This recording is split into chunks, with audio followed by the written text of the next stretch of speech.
बिस्मिल्लाहिर्रहमानिर्रहीम अस्सलाम वालेकुम, वेलकम टू माय चैनल। तो दोस्तों, आज हम बनाएंगे बहुत ही मज़ेदार रिफ़्रेशिंग तरबूज़ का शरबत। तो जब आप पियेंगे इफ्तार में इस ठंडे ठंडे शरबत को तो एकदम फ्रेश हो जाएंगे, बहुत मज़ेदार बनता है। तो चलिए इसको बनाना शुरू करते हैं।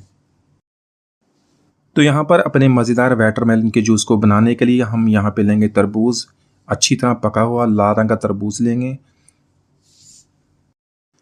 तरबूज़ को यहाँ पे हम छोटे छोटे पीसीज में काट लेंगे। अगर आप इसके बीज निकालना चाहते हैं तो बीज निकाल दें, वरना इसको बीज के साथ ही हम बना लेंगे। वो भी मैं आपको बताऊंगा कि इसको हमने किस तरह साफ़ करना है।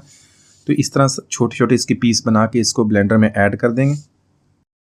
तो यहाँ पर 3 से 4 पत्तियाँ फ्रेश पुदीने के ऐड कर देंगे, इससे बहुत प्यारा टेस्ट आएगा, इसको ज़रूर ऐड कर लीजिएगा। यहाँ पे 1 टेबल स्पून फ्रेश लेमन, उसका मैंने जूस निकाल लिया, वो ऐड कर देंगे।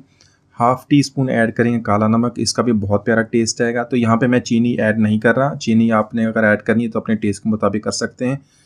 तो ये जो हमारा तरबूज़ है वैसे भी लाल रंग का बहुत मीठा तरबूज़ है, मैंने चेक कर लिया था। यहाँ पे इसमें थोड़ा सा पानी ऐड करेंगे, सिर्फ थोड़ा सा, और इसको अच्छी तरह ब्लेंड कर लेंगे। तो यहाँ पर हम इसको छान लेंगे, इस तरह सारा जूस इसके अंदर डाल के इसको हल्का सा चम्मच से इस तरह हिलाते रहेंगे, ताकि जो सारा जूस इसके अंदर से अच्छी तरह निकल जाए और जो वेस्ट है वो इससे अलग हो जाए।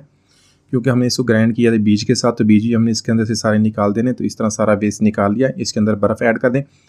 अगर आपके पास टाइम है तो आप इसको इफ्तार से पहले ही बना के रख दें, बर्फ़ डाले बगैर इसको फ्रिज में रख दें, ताकि जो इसका ओरिजिनल टेस्ट इसी तरह बना रहे।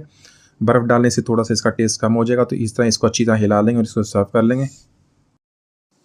तो माशाल्लाह हमारा बहुत ही मज़ेदार रिफ़्रेशिंग वाटरमेलन जूस हमने बहुत ही आसानी से बना लिया। इसी तरह इसको गिलास में निकालें, इसमें थोड़ी सी बर्फ़, थोड़ा सा पुदीना और थोड़ा सा बारीक काटा हुआ वाटरमेलन इसके अंदर ऐड कर देंगे। तो उम्मीद है आज की रेसिपी आपको पसंद आई होगी। मिलते हैं अगली वीडियो तक, इजाज़त दीजिए, अल्लाह हाफ़िज़।